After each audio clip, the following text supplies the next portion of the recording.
All right, thank you all for coming. My name is Jeff McCutcheon, for those of you who don't know me. I've never had any of you in class, but it's good to be here. Dr. Shore asked me to come today to give you kind of an overview of the forward osmosis and reverse osmosis experiments, and particularly to give you sort of a context for these experiments, why we're doing them, and how they're relevant to chemical engineering in particular. So we'll spend a little bit of time talking about the reason that these kinds of technologies exist, and then we will move on at the very end, talk about the things that you will measure in your laboratory. So I want to start off by telling a little story about why this is relevant to us as a community here at the University of Connecticut. And it really begins with challenges that UCONN has faced in recent years related to water resources. And now, who here commutes in every day? Anybody? Driving on 195, you see all the traffic backing up. That's because we have some problems with water here, and let me tell you why. So in 2006, we built a power plant on campus. Everyone's seen the utility plant. Many of you have actually toured this plant. The moment it was built, it became the largest water user on campus.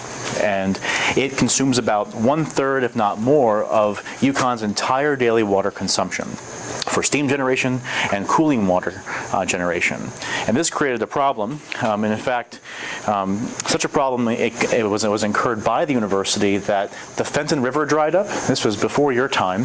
But when the Fenton River dried up, it actually led to a fish kill and a big PR problem for the university. And so UCONN built the wastewater reuse facility. Who here has toured the wastewater reuse facility? So about half of you have toured that facility. This is a brand new $26 million taxpayer-funded palace of water treatment, essentially. And what happens is that this facility takes the wastewater that goes down your sinks, toilets, and showers, puts it through specialty filters, and reprocesses it for use in the UCONN power plant. 400,000 gallons of water per day. And so UCONN got excited and decided to announce a really big expansion. This is UCONN, not just UCONN 2000 and 21st Century UCONN, but Next Generation Connecticut, which was going to be a $2 billion expansion of the campus, further straining our water resources. And this created even more concerns about the availability of water on campus. We had to find new water supplies, and this created a lot of problems locally.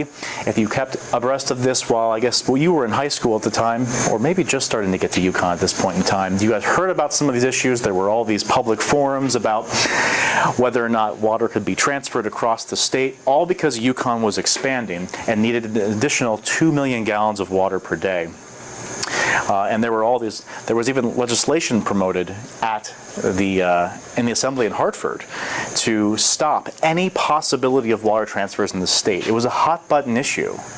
And this was actually really interesting to watch, given the fact that UCONN is right here, and this is the rainfall totals in the United States. You see the arid Southwest, where we have all those problems with California droughts. We have wildfires. We have all kinds of issues in the arid regions of the country. UCONN exists in one of the most wet regions of the country. And if this is the case, this is a real problem for us. Nevertheless, UCONN did get its pipeline, a water transfer from Tolland, which is now coming down 195, creating all those lovely traffic backups. It's a 7.5-mile stretch of pipe, which brings in 2 million gallons of water a day. It will, once it's completed later this year. That doesn't stop us from continuing water conservation advisories. We had these last year, and there was a recent one this year. For those of you keeping up with the UCONN email blasts, there was a mandatory water conservation measures were instituted here. So once this pipeline comes in, that might alleviate some of those problems. But an interesting comment is that if it's this bad in Connecticut, a state that gets 50 inches of rain a year, how bad must it be in what are truly arid or water scarce regions? And the answer is quite bad. If you think about our global water crisis, which many of you may have heard about through various media outlets, we have challenges with waterborne disease, which kill the elderly and kill the young. We have gender equality issues, since women in water-scarce regions are typically responsible for transferring water and moving water, sometimes miles and miles per day. We have a number of other issues associated with economic activity. People are constantly getting sick with preventable waterborne illness. Sanitation is limited in many areas of the world. Interestingly enough, more people have a mobile phone than have a toilet. And this is an economic problem, because if people are sick If women can't get educated or work, if children are dying, this leads to a lot of societal problems, both economic and social problems, which a lot of times prevent the advancement of underdeveloped countries. And so there's an economic incentive to stop these problems. And sometimes you need that incentive to actually move forward. And so if we think about the market for water, and I take a market-driven approach because money talks, if you think about what our global water use is, and this is a unit of cubic kilometers, total water use, back in 2007, about 4,200 cubic kilometers, that's projected to increase 50% or more in the next 20 years. We're right around here right now, largely driven by GDP, gross domestic product, because water is part of everything that we do. It takes water to make your clothes, it takes water to make your fuel and gas, it takes water to power these lights, it takes water to make your food. There's a large water footprint associated with everything that we do. And as the rest of the world catches up to the United States, in terms of standard of living, our water footprint will dramatically increase. And if this is the case, we need to find alternative water sources. Think about in the U.S. perspective, our water use in 2000, I know it's pretty old, but it hasn't changed much in recently. Most of our water is used to generate power, much like it is on campus here at UCONN. You need water cooling systems, you need other kinds of cogeneration systems for steam and cooling water. This requires about half the total water that we use in the United States today. Only a small amount is actually used in our toilets and our showers, which is interesting to note because most of our public policy has been focused on water conservation efforts at the individual level. Low-flow toilets, low-flow shower heads. I'll tell you that right now. That's not going to solve our problem when that's only 10% of our total water use. Our biggest water uses are power generation and irrigation. And in underdeveloped countries, irrigation accounts for 90% of water use. You can actually link a GDP value to the amount of water that we use, 22,000 cubic meters per year of additional water use for every $1 million of GDP a country has. And if you look where water is and where water isn't, in the blue countries, water is plentiful. In the red areas, water is scarce. And it's not a coincidence that water-scarce regions are also regions of political strife and violence. These are often drivers for either poor economic growth or land control. So really, GDP and maybe even political power correlates strongly with the availability of water, and that itself correlates strongly with energy use. We must be able to augment water supplies by tapping an unconventional resource. And the most infinite resource we have is the ocean. The ocean is essentially infinite because we could never use it fast enough that we wouldn't eventually put it back there as wastewater or it might evaporate. But if we had access to ocean water, we would be able to do quite well, considering it's 97% of all water on the planet. We unfortunately only have access to the freshwater source, and we have 2.5% freshwater. Most of that actually is trapped in glaciers and snow cover. Now that may be changing as climate change occurs, but all that melt is just going to end up in the ocean where we won't be able to access it. This is actually a funny story. When water scarcity was really striking Southern California, they were discussing the possibility of taking icebergs from the Arctic and tugging them down to California to melt them as fresh water. There was someone that actually considered doing that. We only have access to this 30% of the 2.5%, which is groundwater, including everything from swamps and permafrost to soil and moisture. Lakes and river storage, a very small amount as well. And so we want to access this amount of water because it's essentially unlimited. And membrane technology may be a solution to that problem, maybe a way we can tap into that resource. Membranes are kind of fun because they can be designed to account for all sorts of different problems with water supply, in particular different kinds of solutes, say large solutes that are suspended solutes, dust, dirt, mud, that kind of stuff, dead bodies. I don't know what else might be in there, but if you look at the wastewater plant, lots of stuff comes in that you guys all throw down your toilets, and that's kind of gross. So large stuff like that, even smaller dissolved macromolecules, these might include organic matter, these might include, say, the things that you might excrete. Say if you take a drug and you don't need all of it, you get rid of it and it ends up in the water system. One of the one of the most prevalent, I would say, drugs in our wastewater today are often hormone therapies, and this may include birth control or other kinds of macromolecules. Multivalent and monovalent ions, these are salts, inorganic salts, sodium chloride, magnesium sulfate, calcium carbonate, all of these end up in the water as well. We can select different kinds of membrane processes to remove different kinds of contaminants. Microfiltration, or MF, ultrafiltration, UF, nanofiltration, NF, or reverse osmosis, RO. And that reverse osmosis should ring a bell because that's your experiment. If you look at all these different processes, you have increasing what we call selectivity as you move toward RO, where MF can remove only the large particles, while UF and NF can remove subsequently macromolecular materials as well as multivalent ions. Reverse osmosis can remove them all. Interestingly enough, we've taken a lot of the lessons into the design of these membranes from nature. If you think of the most common membrane out there is the biological membrane, the cell membrane. You have billions of them in your body. There are too many to count out in nature. We borrow from these membranes to actually make our membranes, and these can include a variety of membrane materials.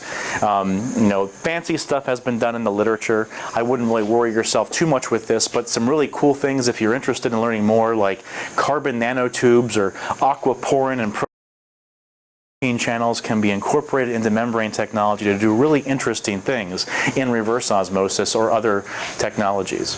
But generally keep this in mind, that a membrane is a thin selective barrier that allows certain chemical species to pass and retain other species, or rejecting them.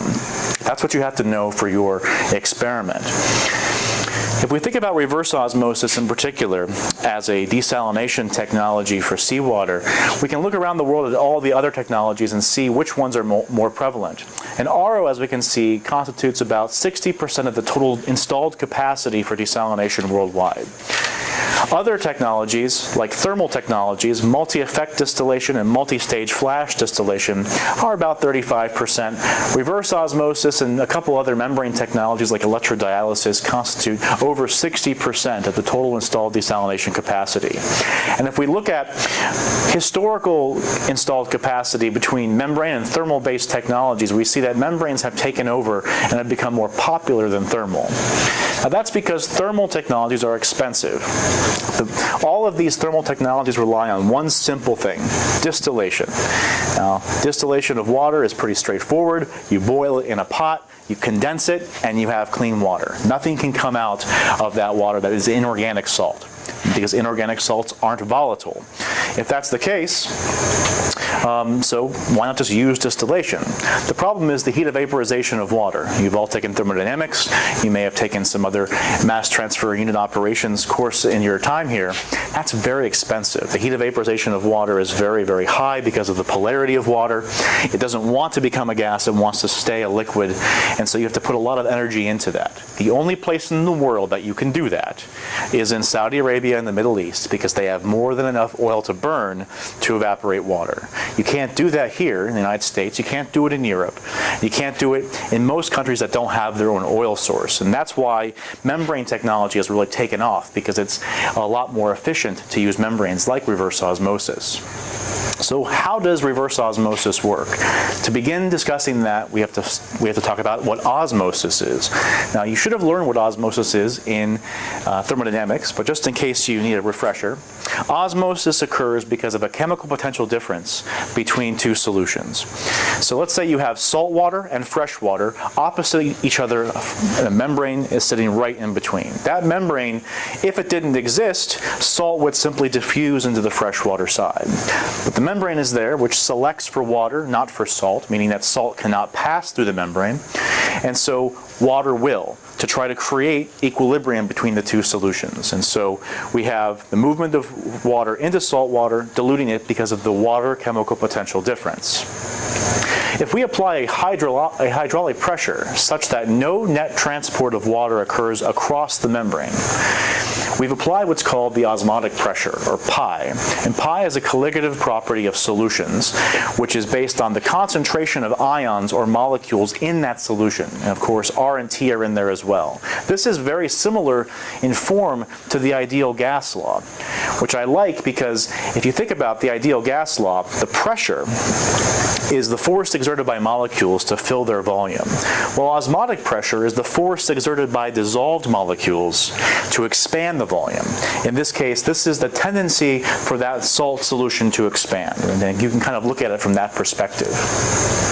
Now, if we exceed the osmotic pressure hydraulically with a pump or a piston, we can get what's called reverse osmosis. And reverse osmosis pushes water against its original concentration gradient because you now increase the activity of water by applying pressure. And we get water flux across the membrane, JW, which is how we define all fluxes, as you would see in any mass transfer course. But also, it's moderated by two features. One is the driving force, and the driving force is the hydraulic pressure minus the osmotic pressure. And that osmotic pressure resists the flow, the hydraulic pressure promotes it.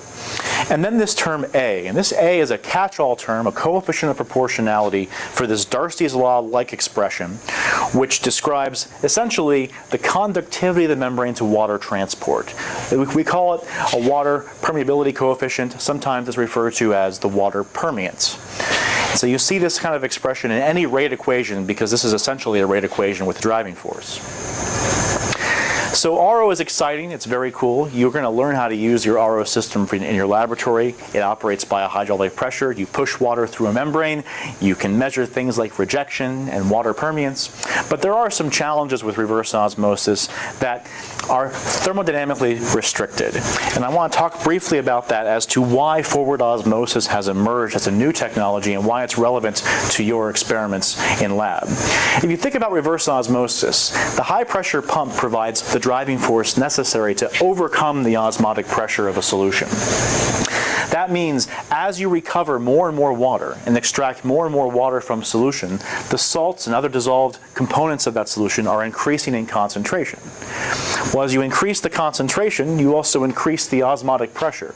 This in turn increases the amount of hydraulic pressure that you must put in to continue to extract water. So you're limited in what we call recovery, and recovery is essentially the amount of water that you remove from the initial feed stream, or the ratio of the permeate to the incoming feed. And that recovery may be limited based on the incoming salinity. Because seawater, for instance, has an osmotic pressure of about 330 psi. That means I have to apply 330 psi of pressure plus more pressure hydraulically to get water out.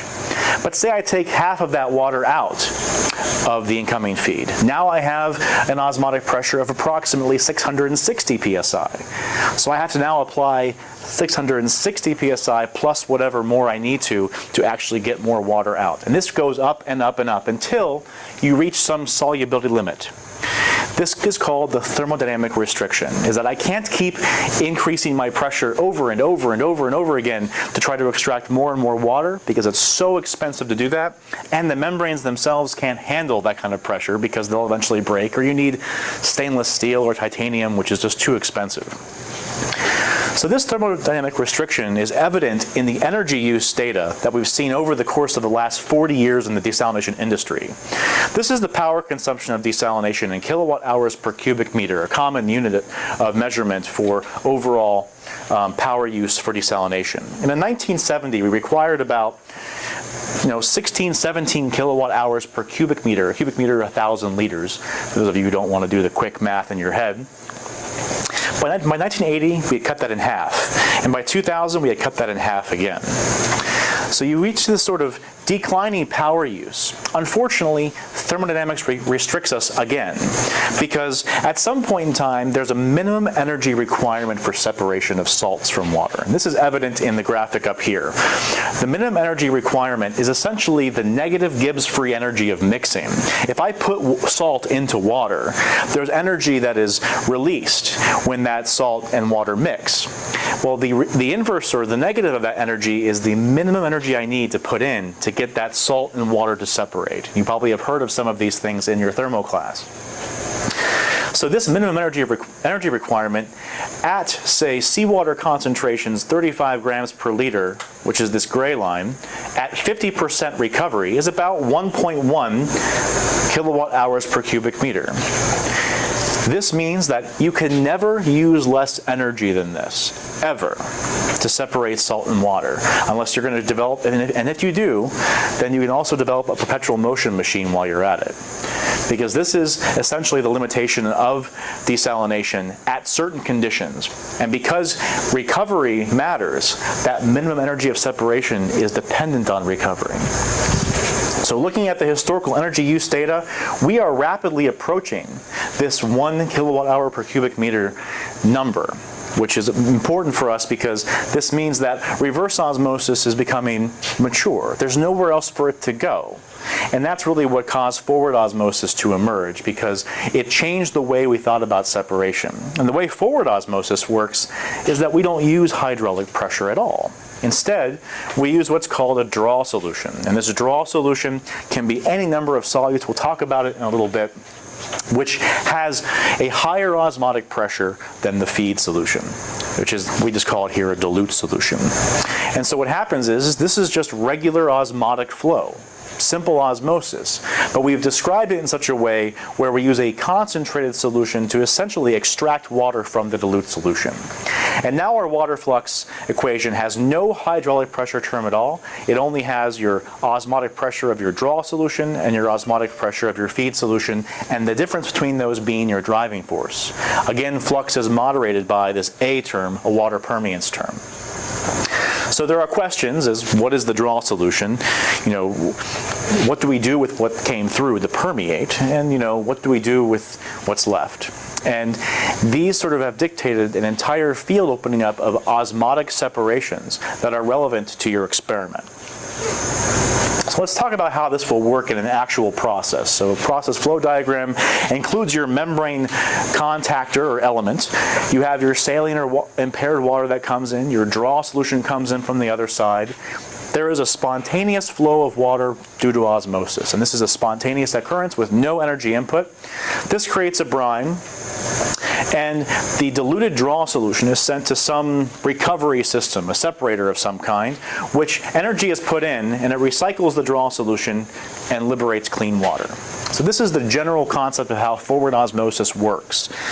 Now, there are different types of processes that sort of target different products. And if you think about it, your brine could be a product. Say you were concentrating something, maybe algae, maybe sugar, maybe maple syrup. Maybe this is going to be your product. Maybe clean water is your product from wastewater reuse, desalination of seawater, or brackish groundwater. There are lots of options here. There are even some cases where you don't recycle the draw solution. You actually use it in its diluted form. And there's actually a commercial product out that does this. You take a Gatorade solution, it's very, very concentrated, sugary and salty, and you can put it into a bag, and you throw the bag into a puddle, and it fills by osmosis. And the bag prevents any bacteria from crossing, and then you pop a straw in like a Capri Sun, and you can drink it. It's really delicious. No, it's not. It's actually disgusting. But if you were thirsty and needed to rehydrate, anybody seen Idiocracy? It's got electrolytes, right? Yeah, a lot of electrolytes in this stuff, and it's actually quite good for you, and they could provide that for disaster relief situations.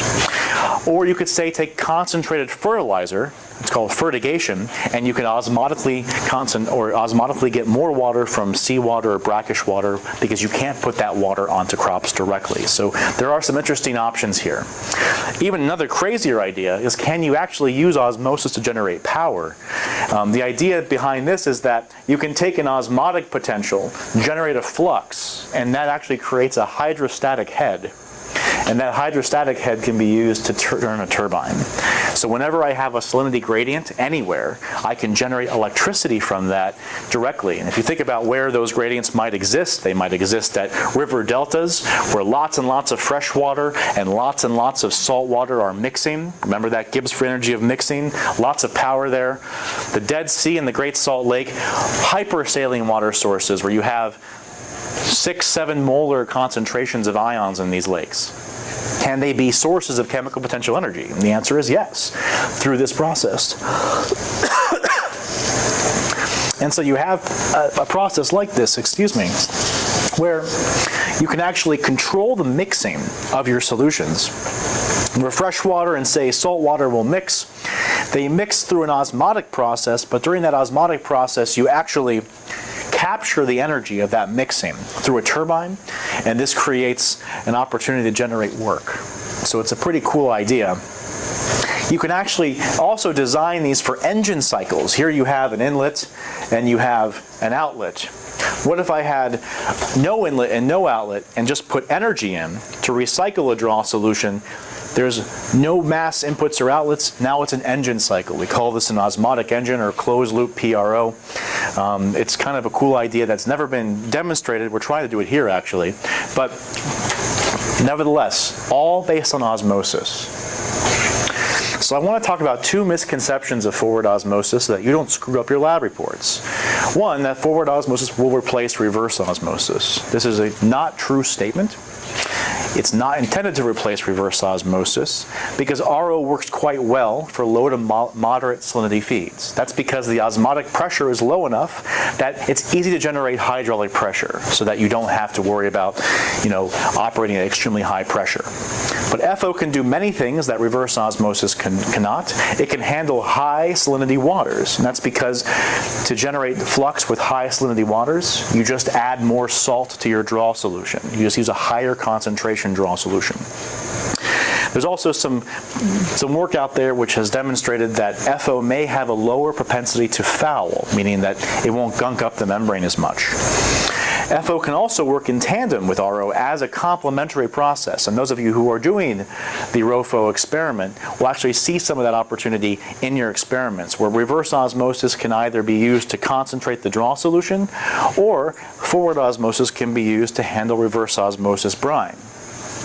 The second misconception that's often described, especially in lab reports, is that forward osmosis uses less energy than reverse osmosis. This is categorically untrue. Why? Because there's no such thing as a free lunch. You learned this in thermodynamics. I can't change the way desalination works. I can't go below that minimum energy of separation requirement. And FO can use free or less costly energy than RO, but not less. If I want to recycle that draw solution with a waste heat stream, for instance, or a solar energy stream, for instance, then yes, maybe I can use free energy, but not less energy. FO may lower the cost of desalination or processing, but not the energy use. So opportunities exist broadly for forward osmosis. Difficult waters that are highly laden with solids, slurries, high fouling waters, high salinity, high total dissolved solids or suspended solids. Opportunities exist across oil and gas, food and beverage, water and ag. There's a lot out there. Even maybe power production, if we could ever get this whole osmotic power thing actually happening.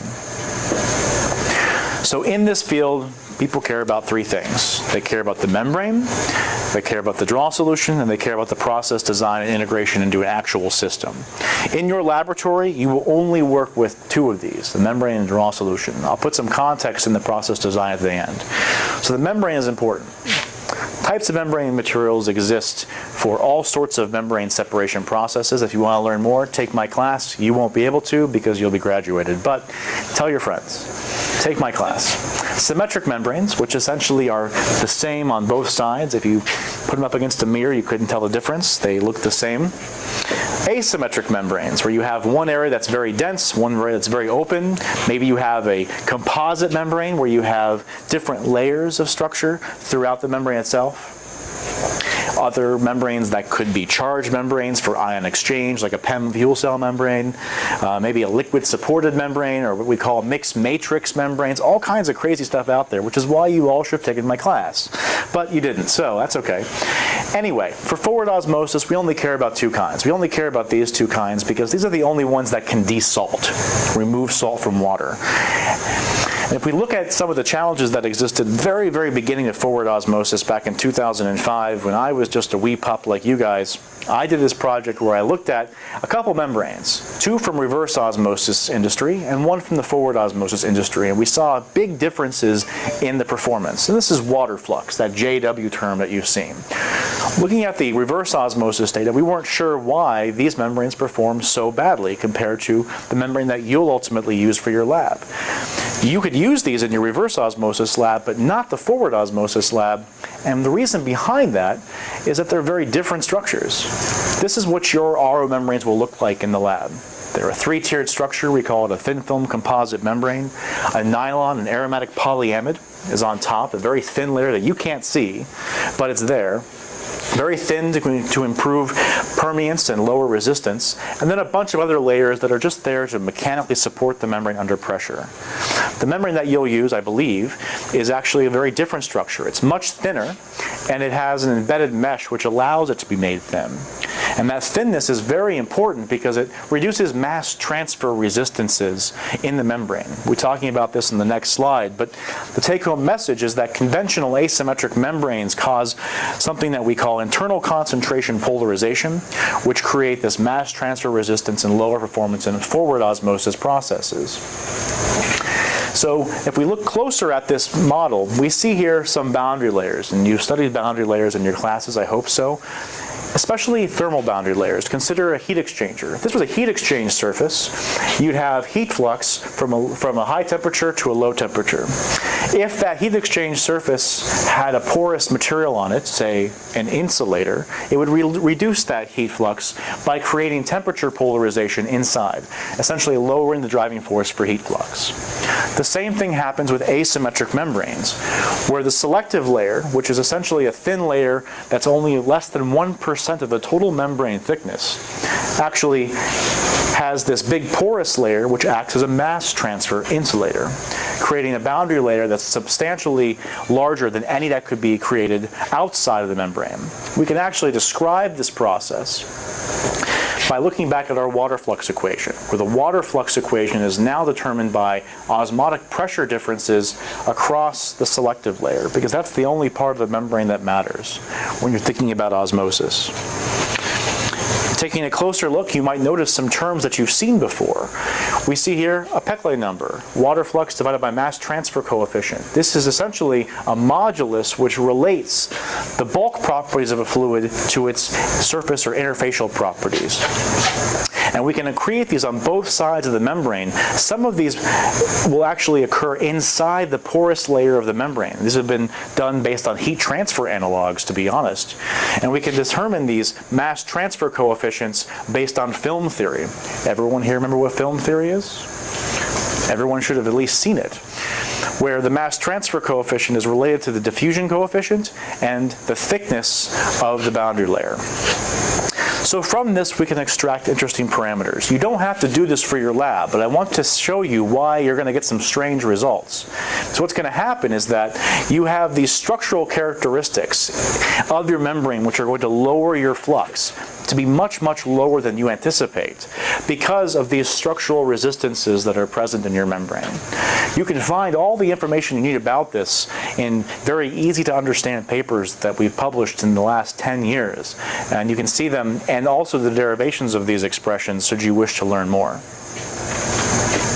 So if we were to think about a good FO membrane, one of which you'll have for the lab, I want to talk about it in the context of reverse osmosis membranes, which you'll also have in the lab. A good membrane has these characteristics: a high permeance, a high selectivity, chemical and thermal resistance. It has to be strong, easy to make and cheap, and tolerate pressure. Basically, these are all the properties of a reverse osmosis membrane, the ones that you'll be using for your RO lab. An FO membrane must have all of these, plus a support layer that is thin, non-tortuous, highly porous.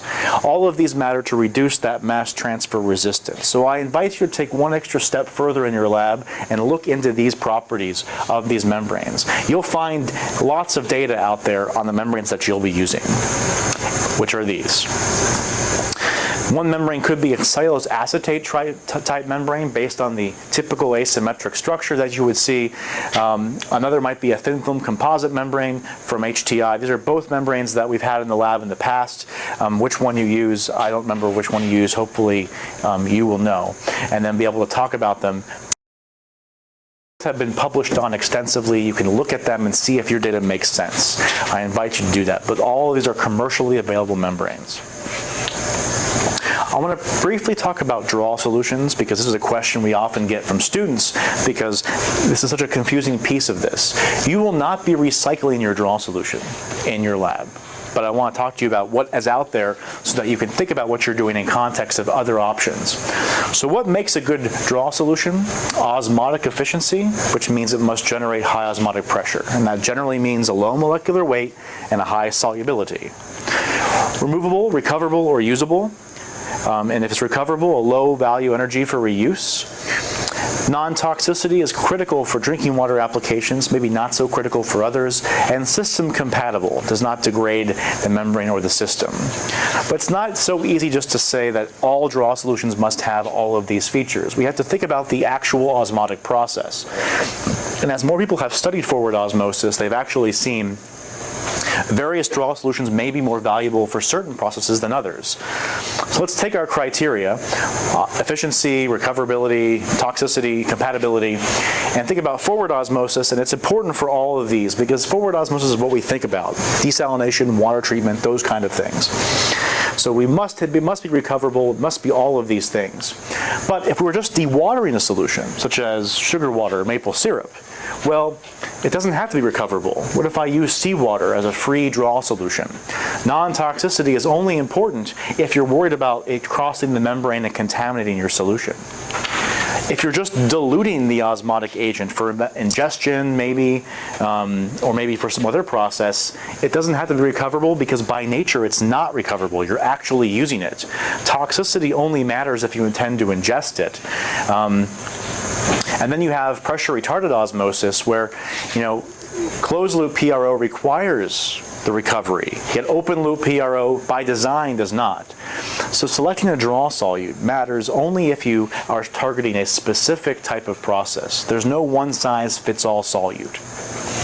So recoverable ones are the most interesting, because those are the ones that are valuable to the water sector specifically. There are those that are physically recoverable, like ionic solutes and salts, magnetic nanoparticles. You could actually create draw solutions and then remove them with magnets. You have thermolytic decomposition. These include ammonia and carbon dioxide based salts. Basically, you strip off ammonia and carbon dioxide and recondense them in a process. This has been demonstrated by Oasis water. Thermal solubility salts. Basically, you heat up and cool down solutes that precipitate out of solution and dissolve in solution based on their lower critical solution temperature.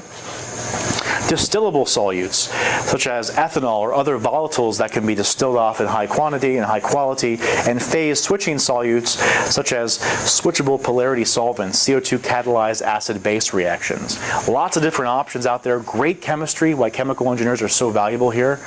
And some that have been looked at are including dimethyl cyclohexylamine. You bubble CO2 through this, it becomes charged and dissolves in water. You bubble nitrogen through it, it becomes uncharged and then separates from water, like oil-water separators.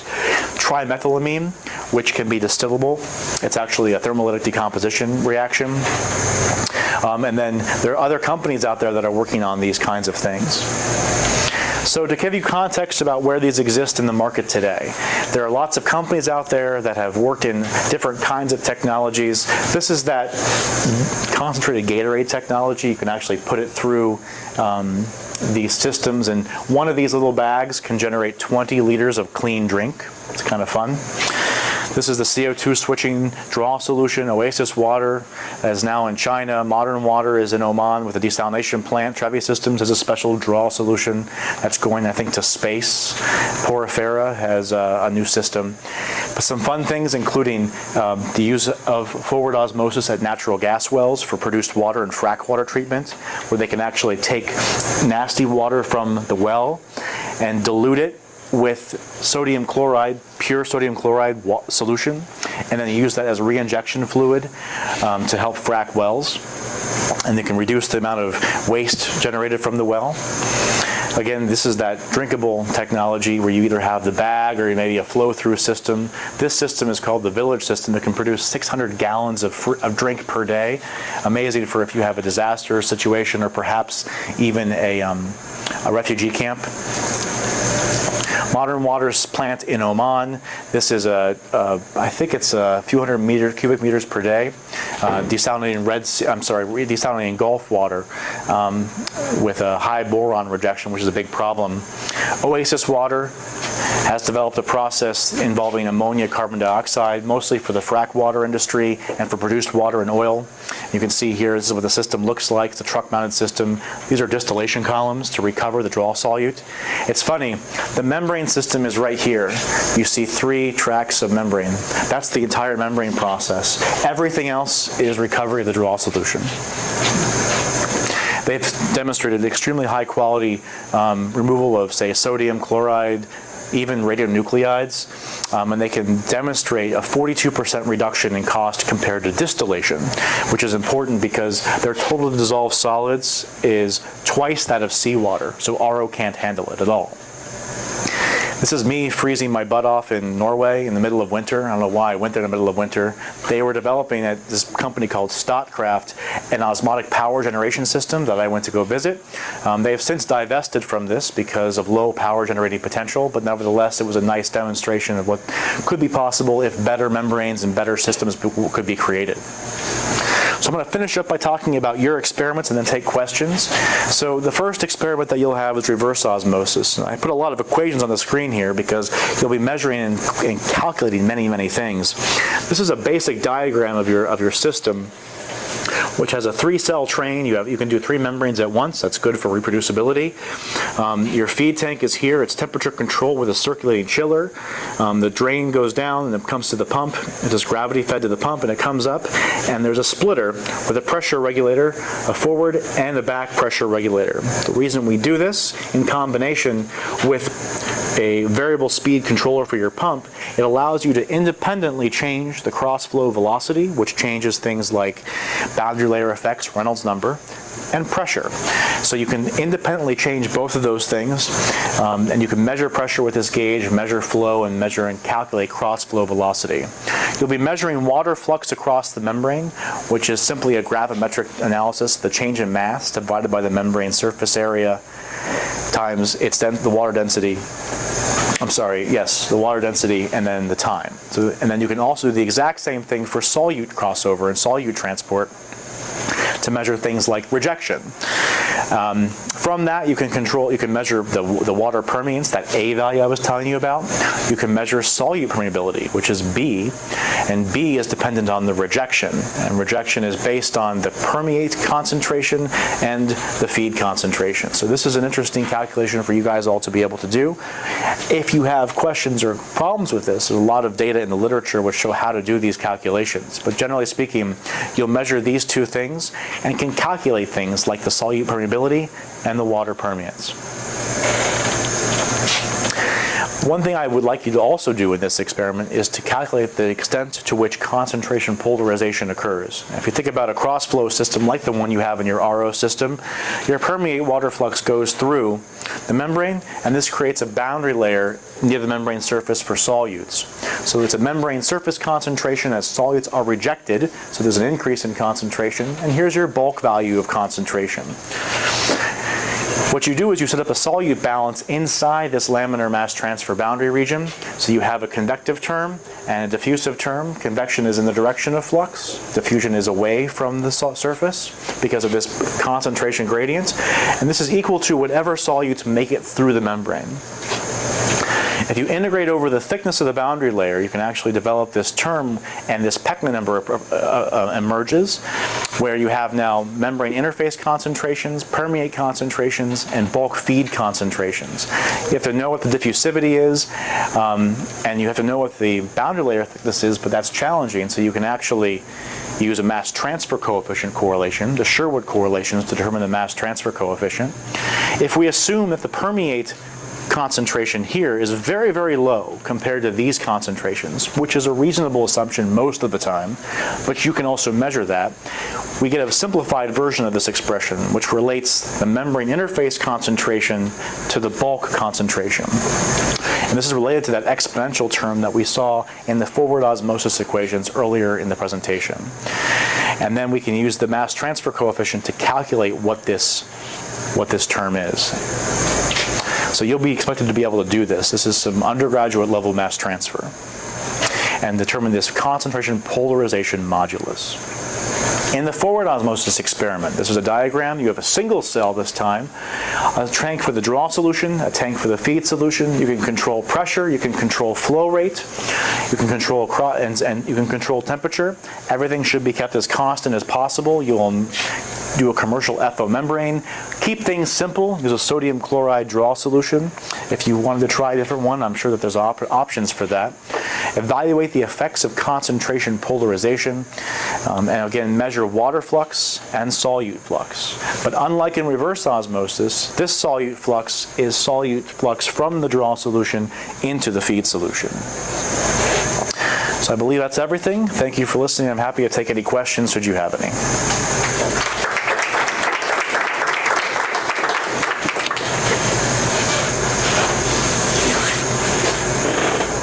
Yes. Could you just go back to the slide with the draw solutions? This one? Yeah. I just wanted to look at it again. I didn't get enough time to Yeah. So all I didn't notice like anything that was like non-toxic. That was why I kind of wanted to. Right. So some ionic solutes are non-toxic. Just sodium chloride, for instance, which is the draw solution you're going to be working with. That's non-toxic unless you drink a lot of it. There's sodium chloride in your drinking water. So, but ethanol is non-toxic and can be kind of fun. There are certain hydrogels or polymers that are non-toxic, like polyethylene glycol. Maybe not the high molecular weight stuff, but some of the smaller stuff. The switchable polarity solvents, I wouldn't want to drink them. In fact, people have gotten into this a lot because they've tried to use fancy chemistry to develop solutes that can dissolve in water and be easy to remove. The problem is that there are only so many atoms you can work with. So if you say, I'm going to design a molecule with like 20 atoms, well then it's too big, right? And what happens when it's big? The diffusivity is low, so mass transfer is terrible, and the viscosity is really high, and the solubility is low. All of these things make for bad draw solutions. So if the viscosity is too high, well then your Reynolds numbers drop, and your mass transfer reduces. And of course, large molecular weight stuff tends to be toxic, or maybe not so nice for you. You could use something non-toxic like glucose. So that's great. Glucose is fantastic, but glucose has a maximum solubility of what, 1.5 molar maybe. So you're limited in osmotic pressure. And also think about this from the colligative property perspective of what osmotic pressure means. If I take a 1 molar solution of glucose, which is thick and viscous, it'll have an osmotic pressure of X. And if I take a 1 molar solution of sodium chloride, it will have an osmotic pressure of 2x because the sodium chloride dissociates into sodium and chloride, and each produces their own osmotic pressure potential. And so many people want to use salts because of that dissociation constant, which doubles or triples or substantially increases the osmotic performance.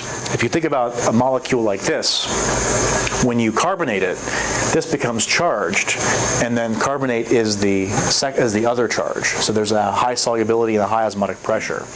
The same thing with this. You can carbonate this. This becomes a positively charged, I guess it's, I forget what the exact, what it's called. There's a special name for it. And then there's a carbonate associated with it.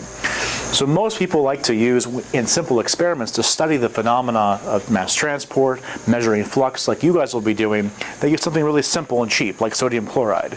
But you could also use magnesium sulfate. You could also use calcium chloride, any number of other salts with different properties, and you could actually study and see how different salts behave. And then every salt has its own diffusion coefficient and diffusivity, and so that makes a big difference.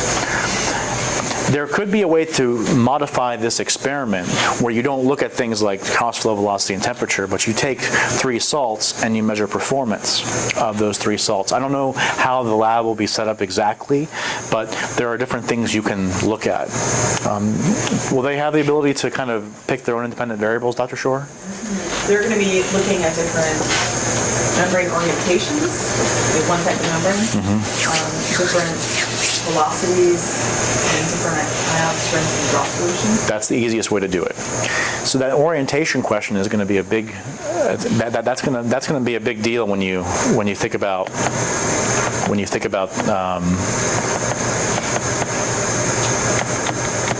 this. So this is a little advanced for undergraduate mass transfer, where we want to push your boundaries a little bit.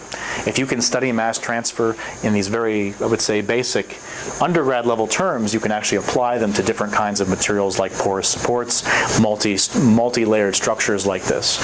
Nothing here is beyond a first order differential equation. You guys should be able to do the math easily enough. And it's all based on Excel. You can do it in Excel. It's been done in MATLAB, Mathematica, to analyze things like structural characteristics like tortuosity or porosity of membranes. But if you flip that membrane over and back and forth, you can actually derive these expressions depending on whether or not the draw solution is on the porous support layer side or the selective layer side. And you'll see dramatically different performance depending on which orientation you use. And you should be able to at least explain in relatively simple terms why that happens. Other questions? I know you just started with lab, and so this is a deluge of information. Yes, another question. All right, so like what would be the best process for separation of your draw solution and your water? So that depends on the draw solution? Wouldn't that get pretty costly? It's interesting to say that because all of your cost is in the separation of the draw solution. If you think about the slide that I showed at the very beginning,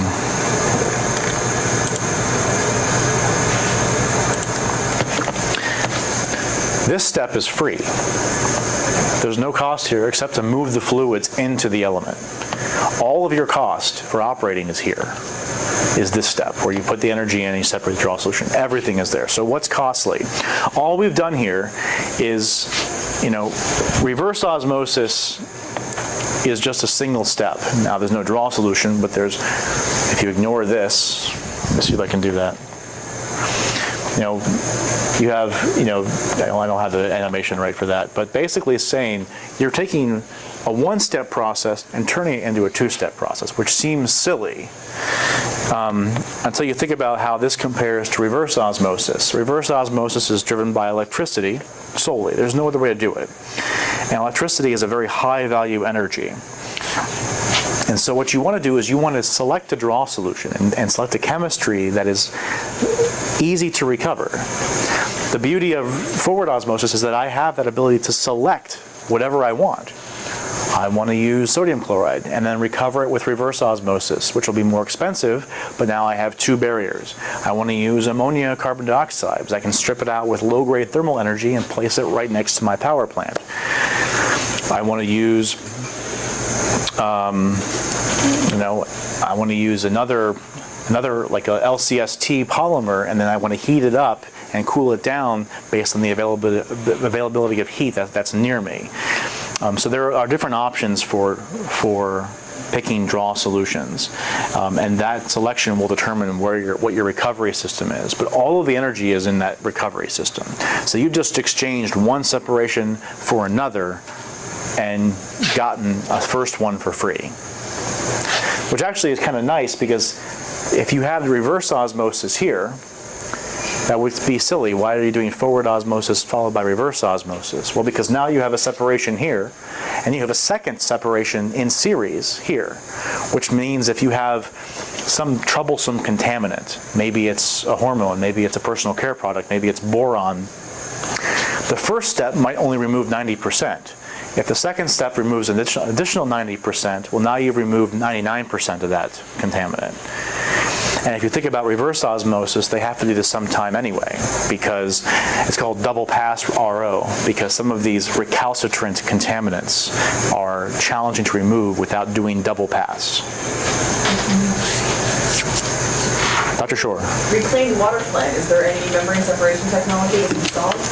So the reclaimed water plant uses ultraviolet radiation followed by microfiltration. MF is a type of membrane technology. Then that water gets sent over to the power plant, where it goes through reverse osmosis for additional purification to remove the salts.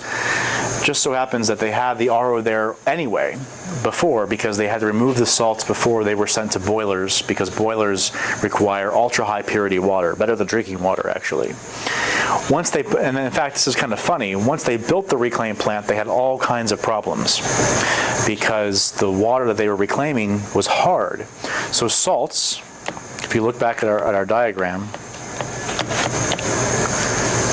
this is what's in the reclaim plant. What makes it through an MF membrane? Well, all of your salts. So they make it through the membrane at the reclaim plant, and they end up at the power plant. What happens there is that there's so many salts, especially bad salts like iron and calcium carbonate and calcium sulfate, and these precipitate everywhere and get over everything. And in fact, in your own houses, you probably have water softeners, right? Who knows how a water softener works?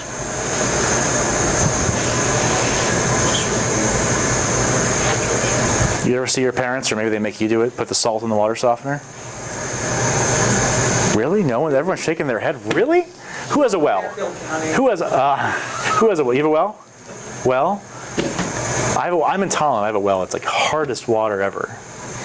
So what you do is use a process called ion exchange, where you pass water over a resin which has a bunch of sodium ions in it. And the sodium ions will exchange with the calcium ions and the magnesium ions, and that will soften your water. Calcium and magnesium contribute to hardness. Well, the problem is that you have to regenerate that resin by essentially pouring sodium chloride brine through it. That's why your parents are putting salt in the water softener, because that's generating the brine, which then recharges the ion exchange resins. And that brine ends up in the wastewater stream. Well, because at UCONN, the reclaimed water was so hard, because when you urinate, you have calcium in there and magnesium, all kinds of stuff is flushed out of us personally.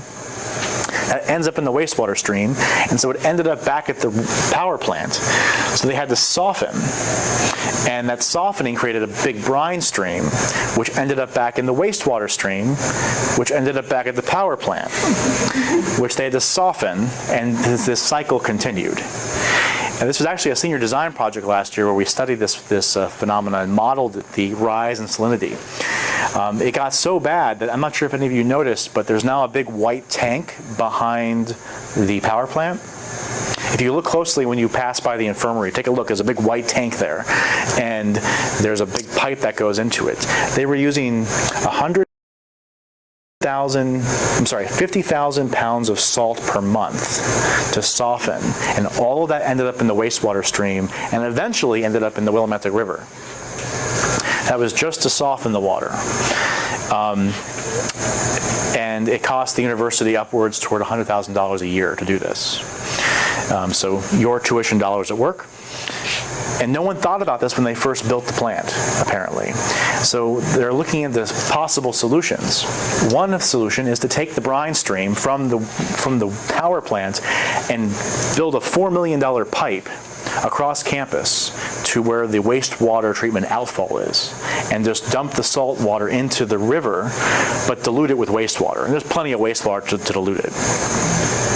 I told them, use a nanofiltration membrane, which, by the way, you'll use in your lab, to reject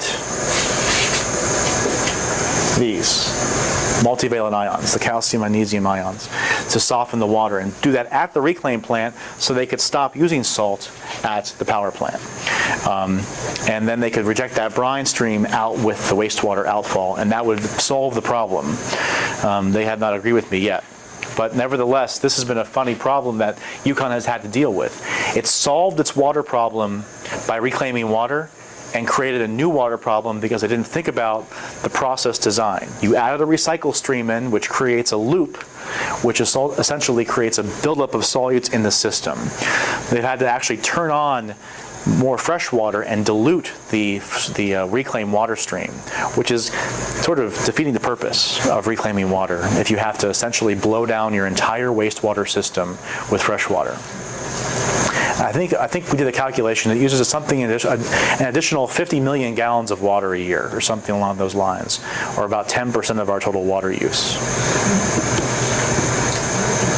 Let's thank Professor McCutcheon, and I'm sure he'll be available to take